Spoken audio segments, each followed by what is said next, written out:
So here's an unexpected twist in the plot of content. We now are doing a podcast. And we've been debating this for, I don't know, several years, not exaggerating. And we felt like the podcast market was way oversaturated. Not sure about the barbecue podcast community.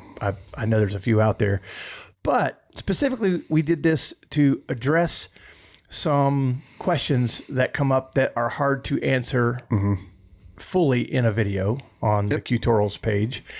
And more importantly, we can just riff. We are great at riffing. We've been riffing since you've been up here. And for the years I've known you, we just always go riffing into the barbecue world of pits. And we talk about our pits, somebody else's pits that we've seen, that we've, pits back in the 80s, 70s, all this stuff. Plus, we want to really help the beginner. That was one of our initiatives. And, I'd like to keep it somewhat constrained to time lengths of no more than, well, it's not going to be a 3-hour podcast for sure. I don't have that kind of time. But releasing the podcast weekly, maybe we get to do this twice a week, but at the same time every week. But here we go. We've got us a podcast with no name. Well, we'll call it Tutorials. Yeah. There's probably not a podcast called Tutorials. Matter of fact, we've already searched for months. We've been searching podcast names. And every single time we type in something, it's already taken. It's taken, and you can come up with the most bizarre names. Like what we were even saying yesterday. What was the one we had yesterday? 20-minute Monday? It's something. It's always something.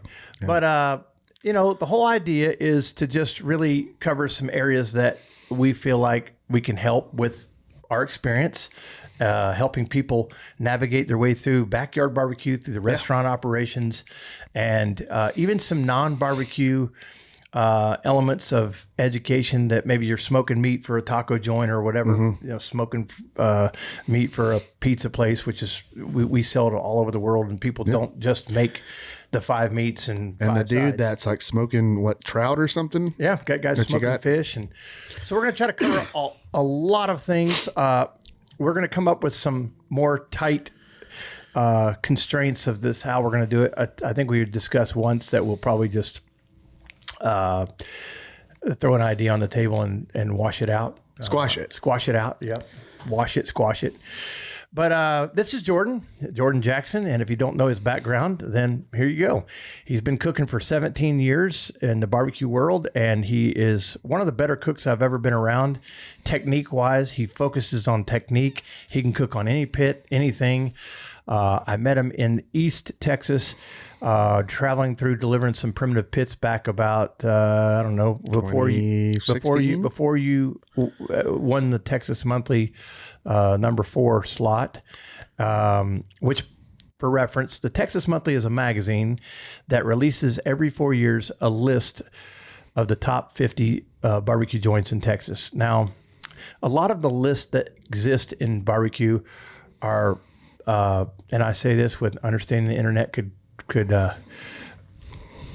potentially put me in timeout, but they're not very good. This is a really good list by the staff at Texas Monthly that does this, Daniel Vaughn and his team. It drives a lot of traffic from all over the world. I've seen it with my own eyes. People from all over the planet go to Texas when this list is released, and they go to these places that are in the top 50, specifically the 1, 2, 3, 4, up to 10s. They get immediately crowded. And you were on that list in a chain that you were involved with ownership, and you just decided to take one store, the flagship store. And I knew when I came in there, this is special barbecue. I've eaten barbecue all over Texas. I don't know how many places since I started going there in the 90s, and really had my big movement of aha moment, I guess, in 2005 at Louis Miller's. But I digress. You got to the number 4 spot.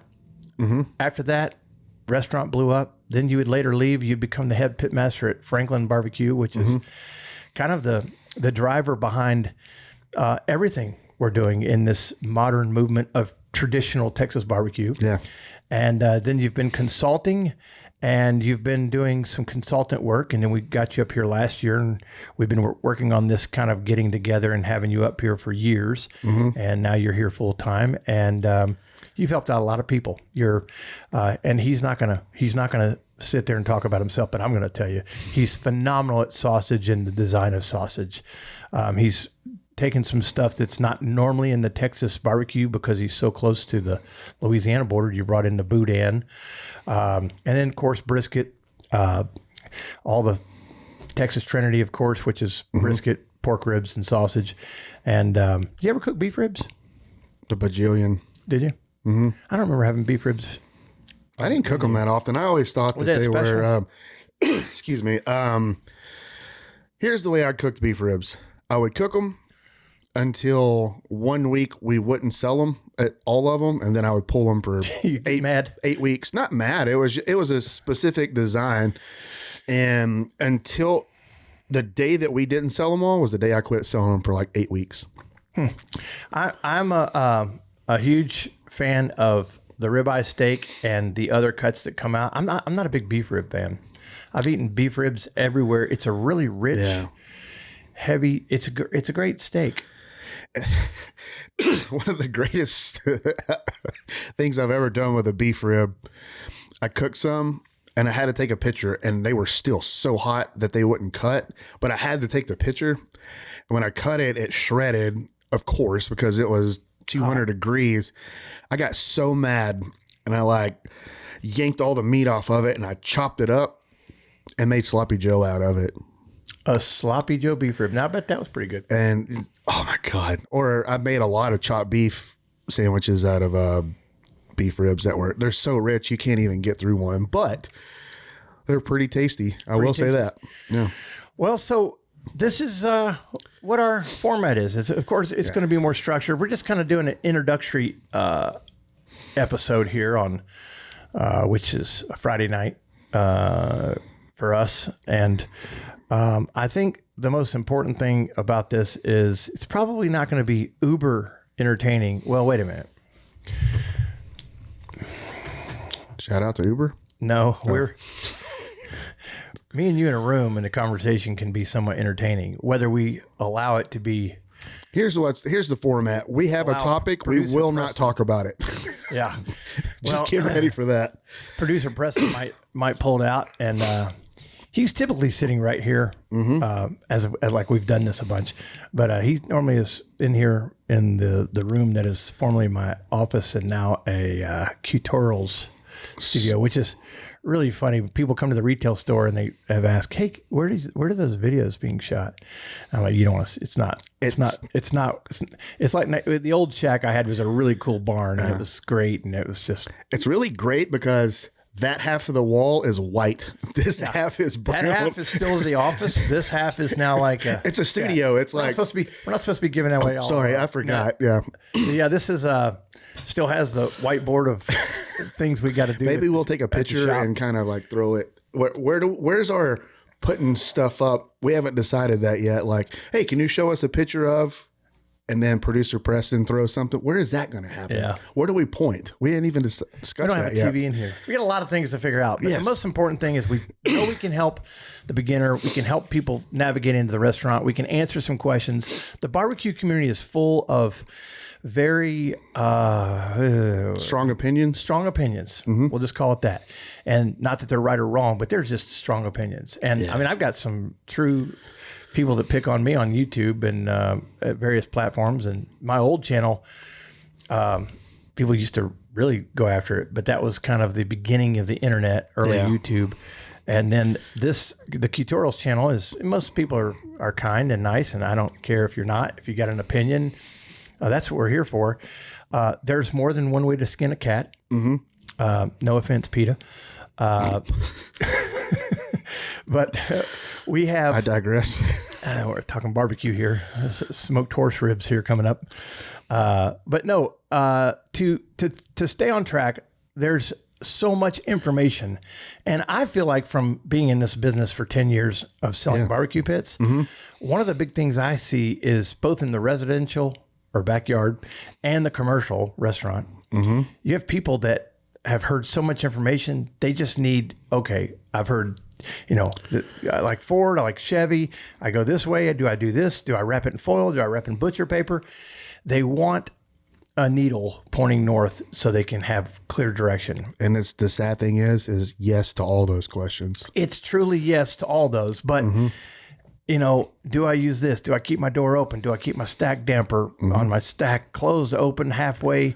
There's all these debates, and barbecue is one of those things to where there's an opinion on everything. Absolutely. But the whole point of this podcast is to help people steer them in a direction of just one way. And then if you want to go, you know, this way and go that way, and you find there's better methodology, then that's great. But just getting people to start cooking it's a tremendous point, or a tremendous goal of mine, to just have people cooking with wood and fire and all that stuff. Well, and here's what, when we show everybody how to do something, we're showing you the results of how we did it that way. That way does not mean it's the right way. It means when you cook this food in this manner and wrap it this way or whatever, here's what the result is for that method. Right. We would have to make videos until 2191 to touch all the different ways to cook it. I'd be, I don't know. I just I'd be about 120 years old. Yeah, right. But no, what I'm saying is just like the biscuit test. We were showing you all the different ways to manipulate it. We would be doing that until we're old and gray to show just a fraction of the way to do it. Same thing with cooking a brisket. If we show you this way worked for us, here's the results in that method. We hope you like it. We hope you try it. It's right for us. Doesn't mean it's right for you. I mean, does that make sense? Yeah, it makes a whole lot of sense. And, you know, we also can cover some of the topics related to the videos. We have so much information packed in a video on the Tutorials channel. We've covered some topics. You know, we've put out some videos.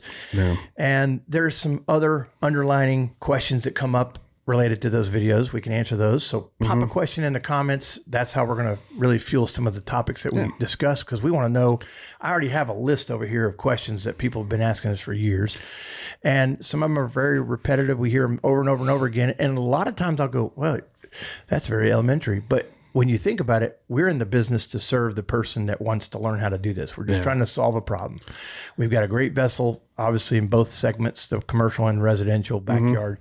But we're trying to get people inspired, because it's the leadership. Me, I'm inspired to do it. I became inspired as a kid. And here we are, you know, dissecting, you know, a brisket cook, and we may not be able to pack everything into that video. You cannot. And I've learned a lot from you. Thanks. You know, when Jordan got here on the campus last year, he came to visit for a week, and we were talking out kind of what we were going to do in the sense of making this content.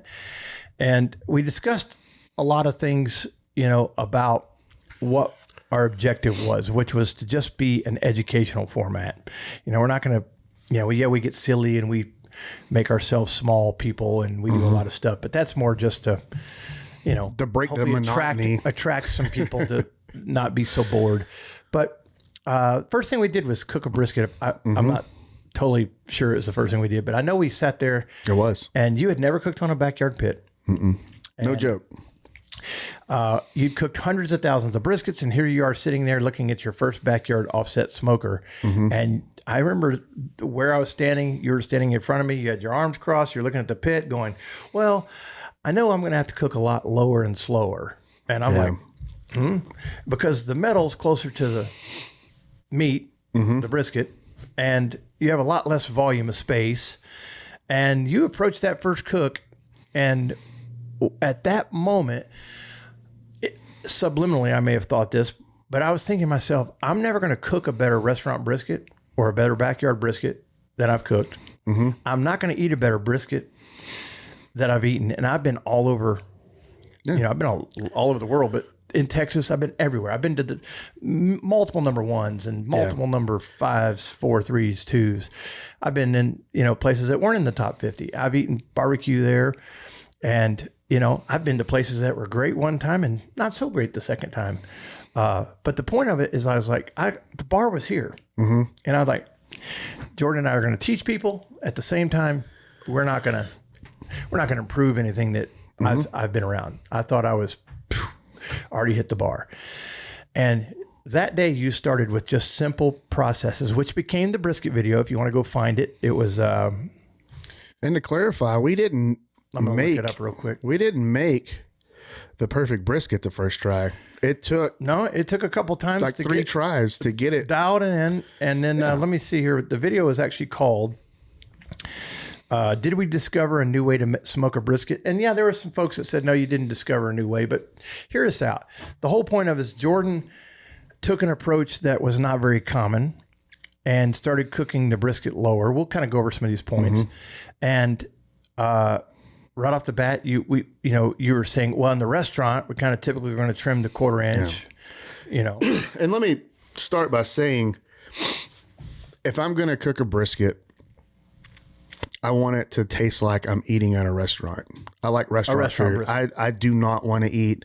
This is not a shot. I don't want to eat a competition brisket. I don't want to eat anything but a commercial brisket. And my whole approach is I'm institutionalized with commercial cooking. I'm like, better taste like a restaurant. So my goal, and I told you this, I want to make commercial food on a backyard smoker. That's my only goal is when I do this. I want my ribs to taste like it came from a restaurant, turkey, brisket, whatever I'm cooking. Like you're going to Franklin's all or scaled down to a little bitty barbecue pit, and I want it to be a isolated cook of that commercial cook on a little bitty pit. Well, what you taught me beginning that day was something that I think that these folks will respect. Yeah. And that is approaching your cook for the vessel you have. Any vessel you cook on. And we started out lower. Well, let's go back. We started out trimming and leaving more than a 1/4 inch. And as soon as you said it, I felt dumb. I was like, well, let's leave a little bit more, 3/8, a little bit more. We need a little bit more insulation. I'm like, oh, that's great. Then you did something which is mentioned in this video. You stuck the brisket out there on the counter and we let it sit for 1.5 hours in sweat, which I'd always taken a brisket out of the refrigeration, even restaurant, everything, refrigeration, trim on the smoker. Yeah. That acclimation point, the whole idea of cooking a brisket is you want a really slow, unseasoned acclimation. Acclimation, unseasoned. So we set it on the counter, let the sweat happen, and then we season it after 1.5 hours sitting there because salt is water soluble and it would just run off there. So the whole point of a brisket cook is a really slow cook. Now, there are people that can cook them fast and hot, and we're going to dive into that. Doesn't mean it's the wrong way. And I used to cook them in 24 hours. But if you want to go ahead and say, how do I get a great brisket off the first 2 or 3 you ever cook? You have to understand it's slow. Acclimating it, huge. No binder. After 1.5 hours, we put rubs on it. I think salt and pepper is all we put on it. We did. And then we stuck it in the smoker, which was at 200 degrees, not 225. No, you scaled back. Like when you're cooking on a backyard cooker, that is a fraction, I don't know, a fifth the size of. It was a 1969 from Workhorse, and it was probably... What's the scale from 1,000 down? It's a 42-inch chamber, 25-inch firebox. I don't believe I could rattle off the math on that, but mathematically, the scale, it's 42 inches, so it's 1/4 of a 1,000-gallon length, and then probably 1/3 of the... Yeah, so whatever. Don't hold me on the math there. But, come on, math people. But anyway, we got the brisket trimmed differently. We acclimated it. We put it in the smoker at 200 degrees. You always said, hey, everybody thinks barbecue is 225. That's the magic number, 250. Well, when you buy an oven for your house, what happens when you turn it on? It goes to 250. No, it goes to 350. Boop. That's oven temperatures. Yeah, That's my bad. Immediately, no matter what oven, the ones that are digital, they will go automatically to 350. And I think that when somebody says low and slow in barbecue, the number 225 immediately comes up. It's great. Commercial vessels, and for me, the way we designed these cooks on the backyard is we went down to 200, which is not 225. A typical barbecue. If there were a T-shirt for barbecue, it'd say 225. People will say the word cold smoking. That is not a cold smoking temperature. Cold smoking is done way less. Cold smoking is, the term is not being used properly. I've never used it properly either. I'm just going to throw that out there. But cooking less than a 225, most people will say it's cold smoking. But we went to 200. went to 200, which mimics 225 in a 1,000-gallon. 225 on a 1,000-gallon is a lot more gentle. That was the big nugget. 200 mimics that 225 on the 1,000 in this backyard. That was the big nugget. Is it 200 mimicked the 225 in a commercial smoker? Because you've got more radiant heat in a little backyard cooker because it's the metal's closer. Metal's closer. But we did a secondary acclimation. We called it a secondary acclimation. That's when you stick it in at 200 degrees and we let it ride out a couple hours. Yep. You know, and you just get it used to being inside the chamber without it shocking it. Yeah, and then all these steps that we went through, which I won't bore the folks with. There's a video we made about it. Yeah. It elevated the brisket, and I tried to put it in percentage terms. I think it made the brisket at least 20% better than I've ever eaten and cooked. Now, if we'd just done one that way, I'd have been like, oh, that was a great brisket. But we've done multiple briskets that way. So for me, I've just been around a bajillion briskets. It made it more consistent of a success for cooking in the backyard pit. Like going down lower, you can always cook slower and achieve better results. But once you start cooking hotter and faster, your margin of error is like this on every step of the way. I think we can help you cook a more consistent brisket over the course of your cooking career. For the backyard, I'm absolutely convinced. Yeah. I don't care to dive into kind of methodology of all the different ways, hot and fast, cooking it, whatever, wrapping it, boat, foil boat, whatever. That's kind of an irrelevant It's topic. Subjective and they all work. But this method improved the brisket. And when I think we cut the first ones down at the shop for the guys, and I took a bite of it and I was like, holy smokes. I knew what we put on it. That had that had nothing to do with it. I thought the brisket, I think we did two of them. We did a white oak and a post oak. That was the first white oak versus post oak that we did not air because we made the white oak versus post oak video twice, but we 8 months apart.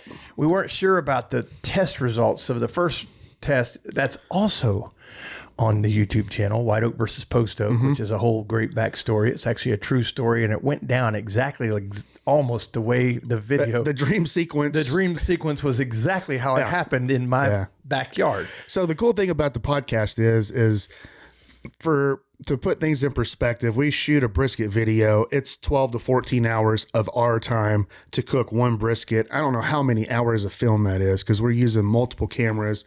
And then you got to squeeze all that information down to 20 something minutes. And then it's like, well, we're not putting out a 20-minute video. Then you got to cherry pick. Oh, yeah. Get it down to 12 minutes. And then there's so much information you cannot put in those minutes. And that's where we decided to do this podcast. So we can talk about those minutes. When I launched Q-Torals, The Lost Minutes. That could be the name of this podcast. There's a lot of them. We're allowed to do this. Okay. I've been granted permission to do this from our office staff and from the people in this company based upon one thing. Oh, the sponsors are breathing down our neck. Sponsors are breathing down our necks. We got to show a product. Yep. So this video is sponsored by the Burger Press. It is, holy smokes, it's only $19.99. Whoa. I thought these were I've seen $200 burger presses that... Man, 5/16 steel, easy to use. Check out this video of us using it. How about that? Now, $19.99, and you can find them at woodfiremercantile.com. And that's just one of many products. You're going to get to know all of our products because we're going to sponsor them. We're going to stick a 1,000 gallon on this table. Those sponsors, we got to get to work. Yeah, I know it. They're on us. Well, we'll have to have Preston make a mini smoker. A mini smoker for little JD to show off. Yeah. Well, back to brisket. So the whole point of this was we're going to try to squash a topic. Okay. We're going to really try to focus on some variety of both the commercial and the backyard. We are going to deal with trucks. We're on a highway, so that's going to be a thing. Jake brakes. And, at the end of the day, we hope we are helping the folks and trust this. That brisket video, I know there's topics in there that people may debate. but I promise you, it doesn't matter the offset smoker you have. It doesn't matter.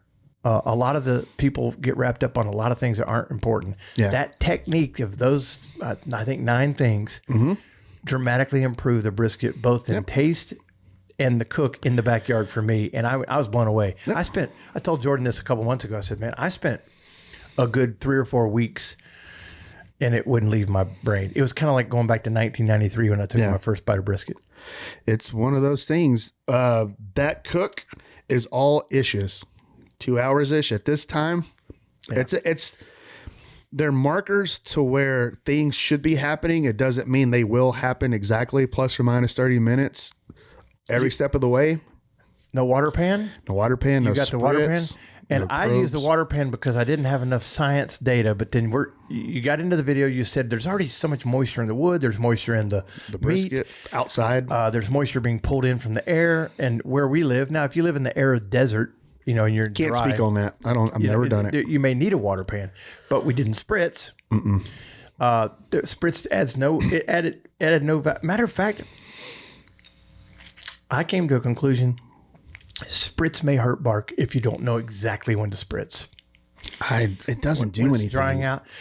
We kept the brisket from curling. This is a big one, and I mean, I'm on full attack mode when I say this. If you see a brisket curling and you see somebody with foil on the back of it, that is a sign. And Jordan has really helped me.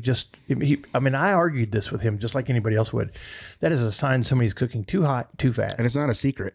It's not like, wow, that's a huge revelation. Have to do it because they have to. They got volume issues, 25 brisket volume issues. But keeping that brisket to lay down flat, heating it up, slow curve, going for 200, moved up to 225 in 2-ish hours, moved from 225 to 250, started pulling the moisture out of the brisket. Yep.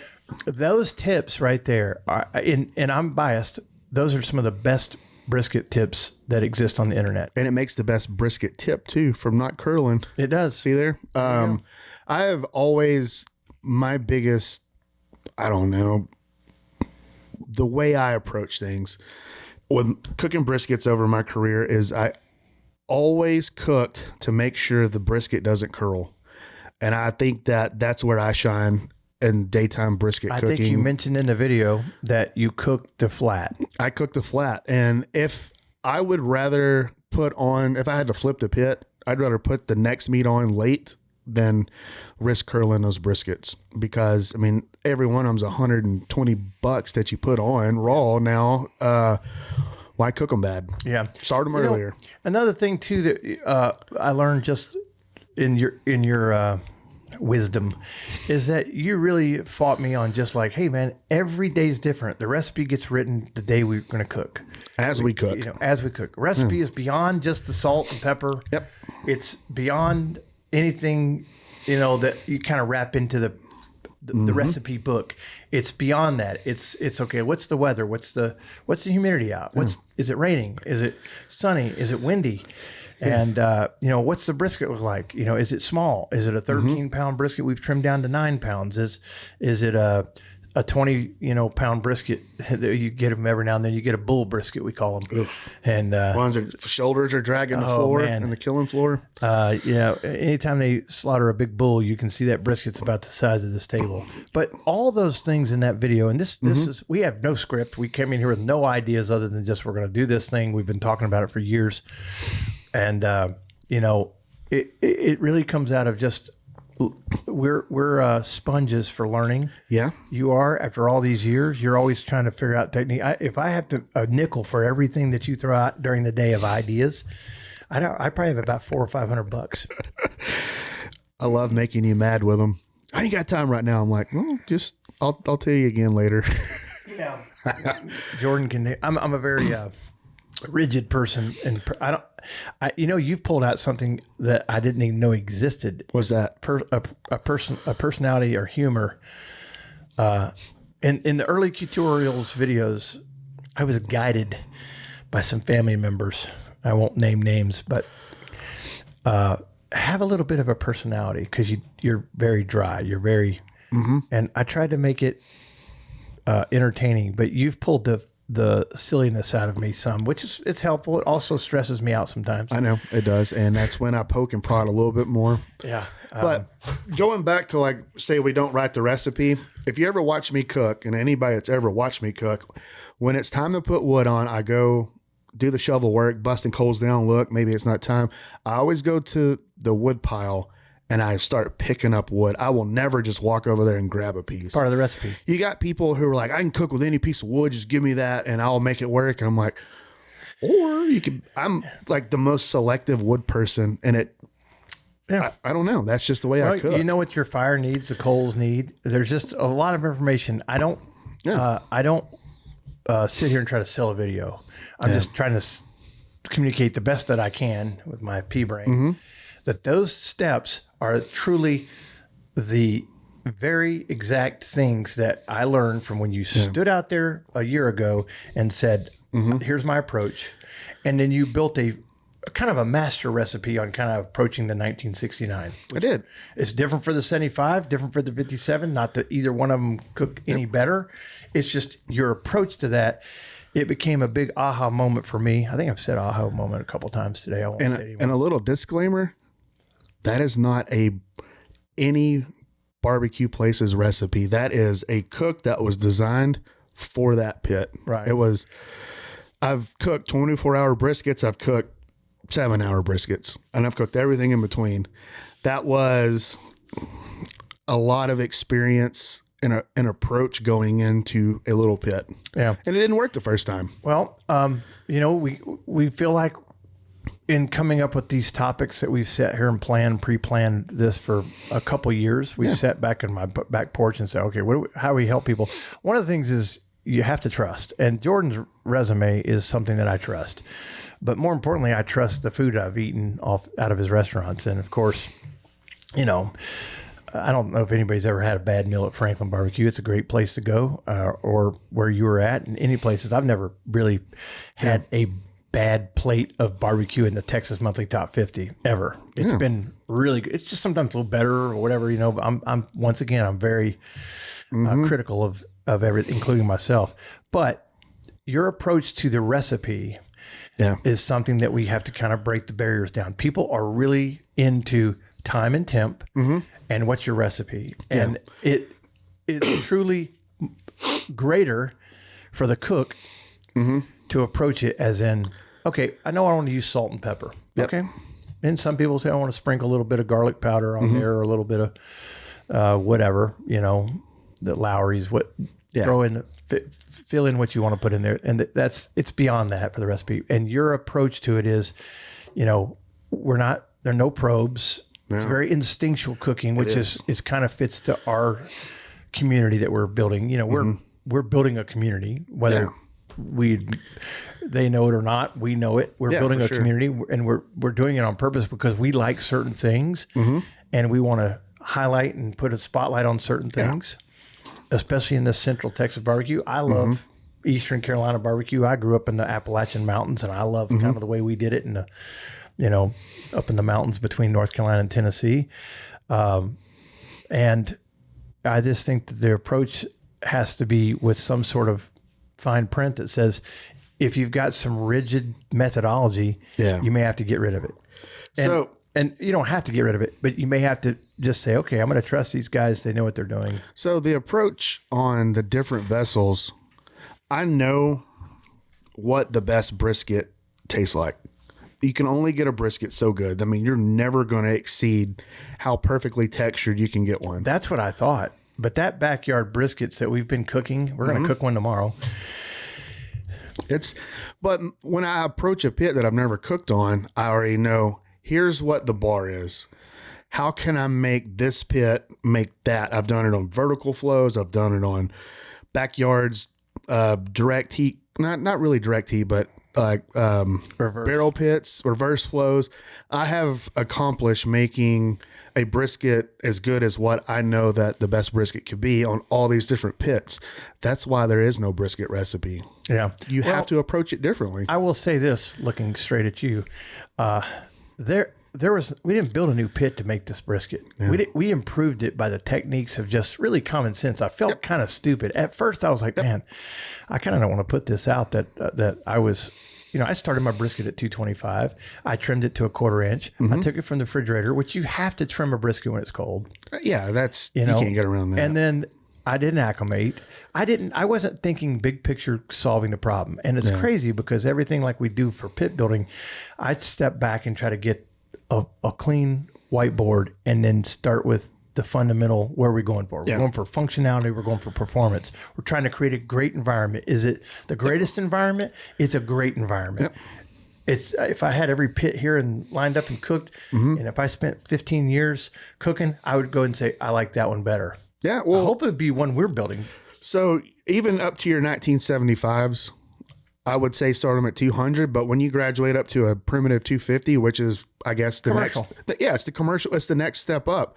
That's when you would probably start your 225 cook. You got more volume. You got more volume and a longer chamber and all that. And then you would work your way up, and the 225 cook works for that. But anything, the 1975 down to the 1957, I would start them at 200. Like, it's all about approach.